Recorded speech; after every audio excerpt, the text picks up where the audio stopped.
You've heard it said, show me your friends, I'll show you your future. We like to also say your circle sets your ceiling.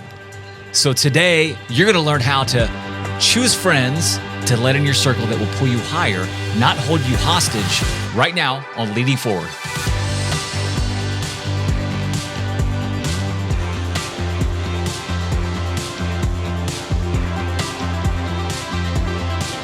All right, leading forward, making sure you have the right people in your circle. Man, what a huge thing. Man, I'm glad you're in my circle. Yeah, I know amen, that man. I'm better because of doing this. Same. This is episode number 9, and I know I'm better because of doing this with you. Man, I really do appreciate it. 9, we've done 9. This is episode number 9. Yeah. Hey, thank you so much for joining us today on Leading Forward with Nick and Jeremy. We really are honored and grateful that you would be a part of this. And we just invite you into this circle. We invite you to be a part of this. Make sure that you like, share, subscribe. If this adds value to you and your team, make sure you share it with them. And as always, we would love to be able to hear from you and how we can continue to add value to you. Absolutely. All right, so we're talking about this inner circle. Yeah. And how important it is to have the right people on your team, Yes. to have the right people surround you. Last week, we actually talked about motivators. Yeah. And that last motivator we talked about was who has access to leadership. Perfect. And I think this is a huge transition and really important to know motivation and to know how far you can go. Depends on who you surround yourself with. Yes. How has this played out in your life? Oh, man. From a young age, friends, you know, and my kids are a junior in high school, sophomore, and in 7th grade. And they know this, right? So it's just a commonly known thing. And we view it from, as a parent looking at adolescents, we got to teach it and it's good for them. But I think a lot of times we fail to realize that we could tell them, hey, this person's a bad influence. I want you around this kind of person. And then we look at our people who are closest to us. So true. And it can get a little ugly. Yeah, I mean, everyone's mom told them, "Hey, I don't like you hanging out with that kid, right? That kid's a bad influence on you. I don't want you hanging out with them." You weren't that kid, were you? I don't think so. I don't think so. I don't think so either. But do we take that same advice as adults in our work environment, in our churches, in our small groups, in different areas? Who do we allow access to, and really who do we allow to speak into our life? And so today we're going to break this down into kind of these 3 different truths. Good. Number 1, the wrong people dilute your purpose. Number 2, the right people develop your potential. Man, I love that. And number 3, the best leaders define their circle intentionally. Yes. So one of the things I worked through, and it's part of the book that I'm working on, Big Dreams, Small Steps, is what do you want? Why do you want it? How are you going to get there? And who's going with you? That's great. And the thing I ask, of course, everybody on that, or tell everybody on that, number 4 is who's going with you. And the answer is not everyone. Yeah. Not everyone wants to go where you want to go. Not everyone can go where you want to go. Right. And so you have to leave some people behind to get to the next level. Yeah. We don't like to hear this, do we? No. We don't like for anybody to speak into the people who are closest to us. We get territorial, and I think there's a clear distinction. You know, what we're not saying. So don't hear what we're not saying. We're not saying you fire your friends today, right? You know, there's some threshold. Hey, let's start fresh. Of course not. Hopefully, I think one of the things I'm hoping at the end of this, and we went a little long last time, so maybe it'll be a little tighter this time, is that people walk away introspective, questioning, saying, hey, who's in my circle? That's right. And we'll talk specifically about different concentric circles of different kinds of people with different roles and different access. Can't wait for that. And then ask the question, what do I need to do? Is there a move I need to make based on what I want, why I want it, and how I'm going to get there? Yeah. And not everybody can go with you. And so the last number 5 question is, what happens if nothing changes? Oh, let's get to it. Okay. All right. So point number 1, the wrong people dilute your purpose. Your environment always speaks louder than your intentions, meaning that it doesn't matter what you desire. If you're with the wrong people, you can't get there. Yeah. Right? Good intentions. Great. 1 Corinthians 15:33, do not be misled. Bad company corrects good character. You could have great intentions, but if you surround yourself with knuckleheads in one form or another, like those intentions mean nothing. Intentions are way different than actions. And so your company dictates your actions. They don't care about your intentions per se. Yeah, intentions do not move you anywhere, right? Yeah. I like to ask this question. 5 frogs sit on a log, 4 decide to jump. How many are left? And so everybody goes, well, one's left. No. Deciding to jump and jumping is not the same different. thing. And so do your friends encourage you to make the jumps that are healthy, good, moving you to your future? Mm-hmm.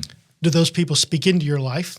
You can have your circle, your inner circle, and you can have acquaintances, and there's a difference in that. So how do the wrong people dilute our purpose and our calling? By being a distraction. And that sounds harsh, doesn't it? Mm-hmm. If you're hearing this and you're like, dang, that's just mean. That's not kind. Well, love is love, right? And you want to love people well. And truth is also loving. Yeah, absolutely. And I think that number one is being truthful with yourself and knowing if someone is distracting you from your purpose, calling, or your priorities, they are diluting what it is that God has for you. Because they don't want to go where you want to go. Mm-hmm. They don't want to go, they don't want to be on the same calling, the same trajectory, the same direction of life that you want to go. So you cannot continue with those people. Yeah. You remember those high school friends who you go to your 15-year reunion and they still act like they're seniors in high school? Yeah. Right? And you're going, y'all are fools. Y'all are crazy. You haven't grown up at all. Well, those friends are diluting. You can't continue to hang out with those same fools and think you're going to get something different. It's true not just with your high school friends. It's true with who you allow in your life and who you allow to speak into you. And so one of the things for me is, where do I draw the line between who gets what access to me? Yeah. And how do I, and I think a little bit of the next one, be the dumbest person at the table, not the smartest person at the table. Yes, that's the goal, right? Yeah. Fun fact, I've never been to any of my reunions for high school. Never.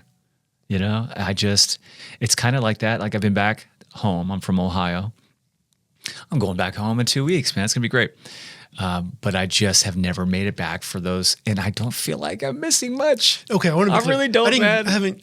I've never gone to one of my reunions either. Yeah. We did have one of our players receive an award for got inducted to the Hall of Fame for that district, and so multiple of us went back for that recognition. That's good. But to go to a reunion, then seeing some of these people going on Facebook, you see them on Instagram, and you ceremoniously have this big occasion. You spend a lot of money and time and energy on it, and it's fun and it's great. But those people served a role in a season of your life, and the chances are 99.9% of those people do not have a functional role in your life today. Why would I go back to visit the glory days? Yeah, some people are friends for a reason. Some people are friends for a season, right? Okay. And you need to know the difference for that. And people can speak into your life for a temporary season and not be lifelong friends.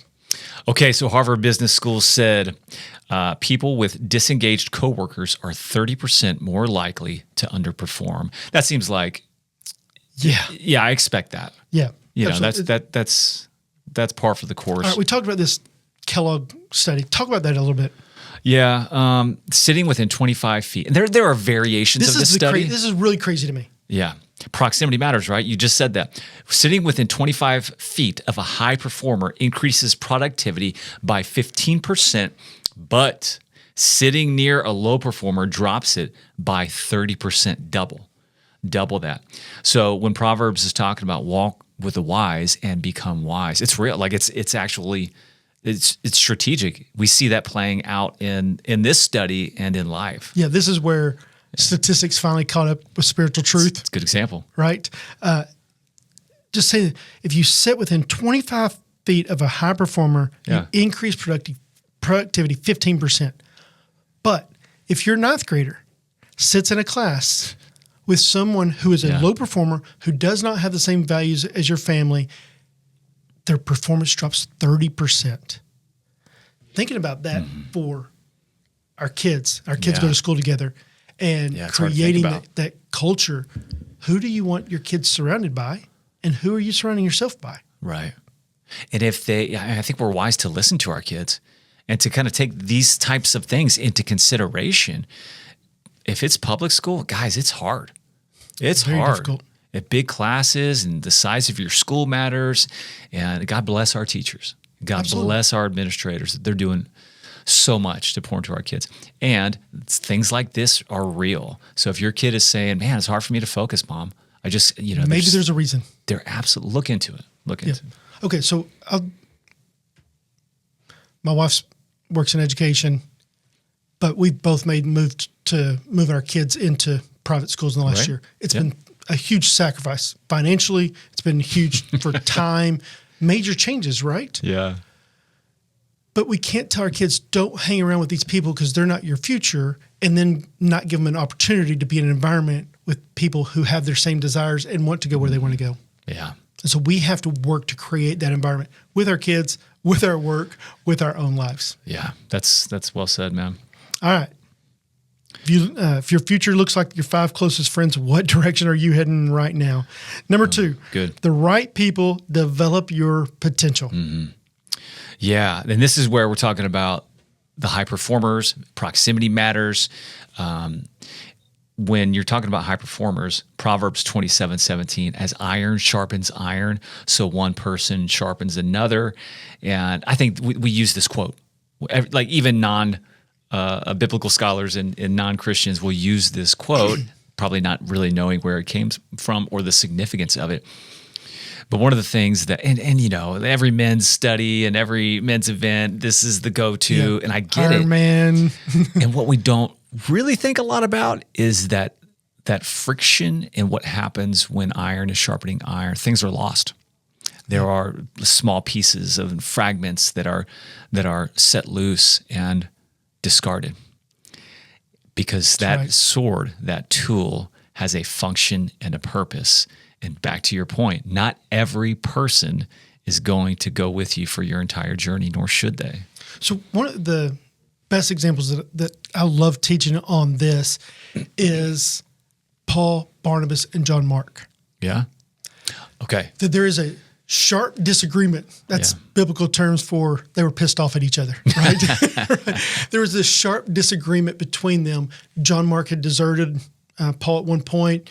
He was probably 13, 14, 15 years old, very young, and he deserts them. Yeah. Next trip, Barnabas goes, hey, let's bring John Mark along. And Paul says, heck no. Mm-hmm. He's not fit for the journey that we're going on. Right. Now, at that point, it is iron sharpening iron. Yeah. Good. Later on, I love that Paul writes, send to me John Mark. He has become very useful in the gospel ministry. Yeah. How cool that it took a little bit of rejection. It took some hard conversations. Yeah. It took even being rejected by Paul to be accepted by Barnabas, to be discipled by Barnabas in order that he has kingdom purpose. Nick, so I think what that's illuminating for me is the fact that timing matters. That's right. There may be a season where, parents will tell teenagers in love this kind of thing a lot. Hey, you know what? She's going off to college. He's going to military, whatever. And, give it some space and see how it goes. And that a lot of times can be helpful. Not all the time. I'm just saying sometimes it is where hey, this isn't the thing right now because there are some things that need to happen. He needs to mature a bit. He needs to get a job first. Yeah, absolutely. And then when he's got his life locked in, reasonably, he's able to lead himself, then it's time. Yeah. Then it's time to revisit and re-engage in some of those relationships. Yeah, and I think this is so important. You can be in a good, healthy environment, but it's not the right environment for you to take your next step. The organization or whatever has created a ceiling. Okay. And they're good, healthy relationships. They're just not helping you to take your next step of faith, your next step of growth, your next step of whatever that is to really, the right people develop your potential. So for me, one of the things I want to do is, how do I be the dumbest person at the table? How do I be the poorest person at the table? How do I be the person who knows the least amount of Bible at the table? I want to surround myself with people who challenge my thinking, who think differently, who see money differently, who see business opportunities different. I have friends and they talk about financial decisions. I'm going, that doesn't make sense. Now they have multiple more zeros behind their name than we do. Yeah. And that means they think differently, which you're going, if I have less, I need to maybe think that way. It creates a new potential for me. That's right. And I think the easy thing to do as we're talking about this for people is to get a little offended. And they look at Jesus and they say, but Jesus ate with tax collectors and he was a friend of sinners, and yes and amen, and he was. And I'm going to say, put a pin in that. Put a pin just for 2 or 3 minutes, and we're going to get to the different levels and types of access. And I think it'll make sense for people. All right. Number 3, the best leaders define their circle intentionally. They're very intentional on defining their circles. Yeah. Great leaders don't just drift in relationships. They choose who they allow access and who they're going to run forward with. That's right. And that means giving it thought. That means evaluating as you go and saying, hey, where I'm going. And it doesn't, I think people hear us sometimes and they're like, yeah, you guys are super strategic and everything's tactical. Well, yes. And it just takes some common thought processes to say, hey, what are his values? What are her values? What is the advice that they typically give me? Are they guiding me back when I'm fighting with my spouse, to my spouse? Or are they commiserating with me and feeding into that? We just have to have some of these basic assessment skills, think critically about the function of that relationship. And yes, you can have people around you that you're pouring out to more than they're pouring in. That's right. And that's totally okay as long as you clearly defined and intentionally what those relationships are. Yeah. One of the things I wrote this week is you can be friendly and not their friend. Good. Right? Always be friendly, yeah. But there's a difference in that. Yes. I read this book years ago. It's called Man Code. Okay. And the Man Code was 1, 3, 12, 72, 1,000. And this was the Man Code. You need one God. You need to make sure you worship nothing else other than your one God and your one Savior. You need your inner 3, the Peter, James, and John that Jesus had. Things that they got to experience, teaching they got that wasn't recorded. We don't know. Yeah. But we know those 3 guys spent some different time with Jesus. Right. 12, you need this group of men around you who are for you, who are going the same direction. 72, this is the local church, your local church body, who is that you're part of. And then 1,000 is the bigger church, the capital C church. And to understand you're part of something really bigger than you. I recently read that it's difficult. I think some people are different. People have different scopes of capacity, but 150 people to really know is sort of a threshold. And then outside of that 150, it's your audience. That's why leaders must develop more leaders. Yeah. Because your organization can't grow if it all depends upon you. Dude, but I did see this CEO that said, she was saying she's got like 5,000 employees, something ridiculous, Nick. And she said, I know every one of them by name. That's wild. That's not me. It's probably not anybody listening. I don't know. That's not a rule to live by. No, it's not. She's an exception. She's an exception to the rule. That's pretty impressive. Okay, so just what you said, different levels of access, different quantities of people, and this is not an exact science. Still, I want everybody to lean into this next section because we're talking about if you were to draw a diagram, kind of like a target, just expanding circles. The very center, and then you have several circles working outward. Think about this. The very center circle is your most intimate relationship. You aren't the center, but actually the center is your creator. That's right. And all of these start with a C. You're welcome. Okay. Your creator is in the very center. And when you think about the access, God has total access to any part of your life and my life because he's at the center. And that's really what the gospel means, saying, yes, God, I give you full blank check. If I'm headed down this way, I yield and I'm going to go your way. Yeah. So that's at the center. And the role is an anchor. God serves an anchor. So every one of these has an access level and a role. Next is your confidants. Your confidants, your Peter, James, and John, just like you called it. Peter, James, and John. You may have 2 or 3 people. They have deep access, and they sustain you. They are it's like your people. Man, I gotta get around my people. We have a text thread called My People with our life group folks. It's my people. Next is core, and that's your inner lead team. Think about your work environment. Think about your, other people, your small groups. Your core, high access, and you invest in one another. 2 more. It's mutual. It's mutual investment. Absolutely. And I think any of these roles, I think it's important to know, like, hey, that goes both ways. That's right. Community. So it's creator, confidants, core, community. It's your partners, it's your extended network, medium access, and they equip. You equip one another, right? And finally, it's your crowd. That's your public, the audience. Access is low, and key word there, access is low. Not no, but low. And what do you do? What's the role there? It's a little confusing, but, politeness, socialize some, but you can't expect, to your point, we can't expect to be able to say or to be required to say yes to the people in that level consistently. Yeah, so that crowd, we're on our way to 10,000 followers. Make sure that you like, subscribe, and follow. Maybe not 10,000 yet, but we're on the way, right? I was about to check. I was like, wow, that jumped. Let's go. But if we're at 10,000, not all of them can come in here and be part of the studio. Yeah. Right? Correct. There are going to be people that we invite in because we know their story, we know their heart, we know the message they want to teach, so they have a different level of access. So good. So we're serving the people that are watching this, right? And we have this mutual understanding of our roles, but at each level, it looks different. Yeah. And I love that. It's really good.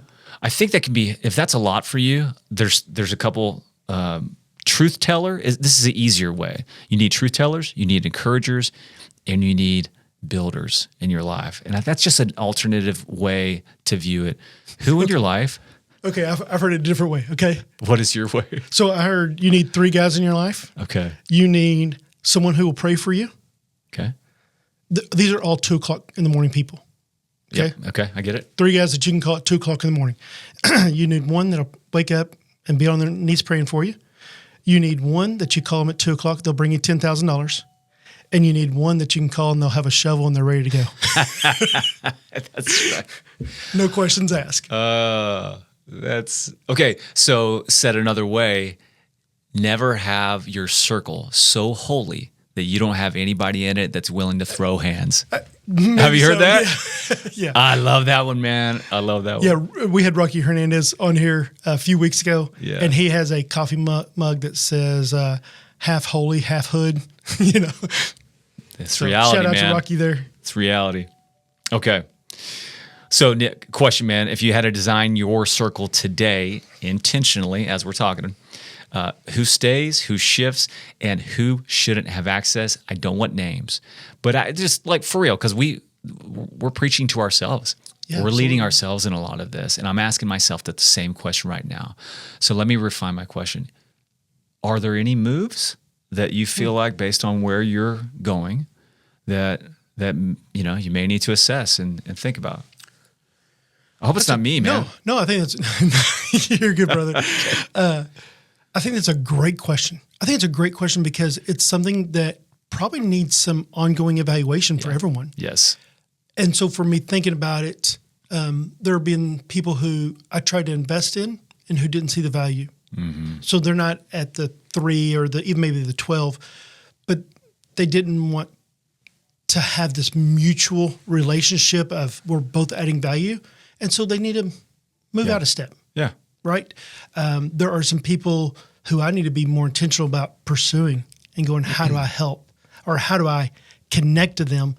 How do I get in their back pocket and just soak up wisdom? Right? Yeah. One of those is Rick Howerton. I got to go to Greece and Turkey with Rick, and I'm going, I just want to go wherever that guy goes and just soak it up. By the way, on one of these episodes, we're gonna talk about some of that, man. Absolutely. That's wild. Okay. I'm in the same boat. Constantly assessing. And sometimes positionally, we have people that are placed into our circle and like your lead team. And man, I think that we're wise to continually evaluate, am I fulfilling my responsibilities in this relationship the way that I should? Because a lot of times we'll evaluate them and give them coaching and feedback. But do we invite that? Do we invite that feedback for, hey, am I showing up for you? Okay, I got a question for you on this one, okay? Okay. What do you do with the person that thinks they're in your inner three? You're in their inner three, but That's they're a not great in your question. top 70. Ooh, let's do some what ifs. Okay. Oh, man. I don't know, Nick. We didn't even have a plan for this one, but I think this is a how you deal with relationships is incredibly important. Yeah. Because as a leader, you connect to people, you lead people, you influence, you gain their heart, right? You're doing all these things, and they may have a very small circle. So they go, man, Jeremy really loved me. Mm-hmm. He's one of my inner three. Yeah. Okay. So upon further reflection, man, I think ghosting is always the wrong answer. Absolutely. Good point. So making sure that trying to get to clarity as soon as possible, as soon as appropriate, as soon as it makes sense, get to clarity and explain, just be truthful. That's probably the best way. And I think I've done this before. Yeah. Some names are coming to mind, and I've probably messed this up before. But I think a lot of leaders have. Yeah. I don't want to throw stones on you. I think a lot of times that happens. What about you, man? I think it's because we don't know how to deal with that. We've never processed it. Right. We've never had a strategic plan. I was telling some guys this morning, actually, that I went on this bear hunt, and this bear tried to climb up the tree next And to we me. got to talk about that too. Yeah, whole different story. Okay. But I was sitting up in this tree stand in Canada, and this bear acts like he's going to. At that point, I realized I have no plan. I have no strategy. Wow. But and the reason we get in those situations that people want to invite us to Thanksgiving lunch, they want to invite us to Christmas party at their house, and you're going, I don't know what to do, because we never thought through it. Yeah. We didn't have a plan. We didn't know how to clearly communicate without hurting their feelings. And we can still show love and be appreciative of that relationship and create some clear boundaries for them. This is an area where I need to get better. Oh, I'm as we're talking about this, I'm realizing this is an area of growth that I've probably stepped on some toes and done it wrong. And this is a tool that I don't know if it fits best here, but I'm going to give it here. If someone is asking you to take part in something, or they're looking for a yes, or yes, I'll be there. Yes, I'll come to the thing, and you're not prepared to give that yes, the better option is to say, hey, I need time to consider it. If you know it's a no, go ahead and give the no. But if you got to figure it out, like there's pressure to respond, here's a response that you could give. Hey, if you need an answer today, then it's a no. But if you give me some time till next Tuesday, I'm going to consider it and I'll get back with you. That's a great answer right there. It's not mine, but I picked that up along the way, and I use it all the time. Yeah. The important thing to know is you can't say yes to everybody. You can get bullied into things. That's right. I've been bullied into things. I probably bullied people into things. Yeah. So leaders need to have a plan. They need to know how to communicate those things. How do you limit your circle, and how do you still be kind in that process? That's right. Because in everything we're talking about, we want to look like Jesus. Yeah, absolutely. And Jesus was inclusive, and he had boundaries between access levels. Absolutely, he did. And in fact, at the very center, he had a core as well, where the three didn't go. Regularly, Jesus secluded. He withdrew. Right. Yep. Yeah. Yeah, he often retreated to the wilderness. I love that. That's right. That's why I like getting away at times. All right. Okay. So give us one last statement, the most important part of who you allow in your circle. Okay. Hey, can you frame that another way? Can you say that question again, a different way? What's one thing you want people to take away from today's? Oh man. What's the action item for most important thought or most important action for people out there today? Okay, let me say it this way. Take a fresh look. Take a fresh look at who's around you. And maybe you need to back up just a little bit and really establish where am I going? Why am I trying to get there? And who's around me that's going to help me, that are going to help me.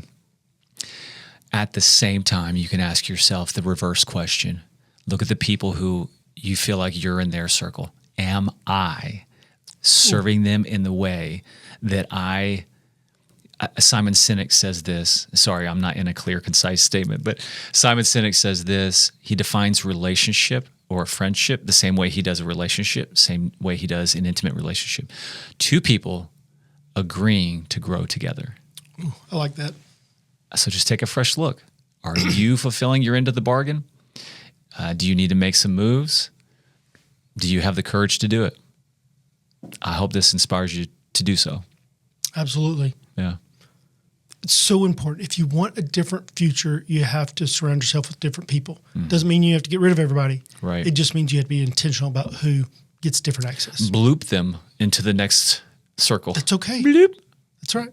And then maybe you pull them back in at some time. Yeah. Just like Paul did with John Mark. Yeah, that's right, man. That's right. This is fun. Absolutely.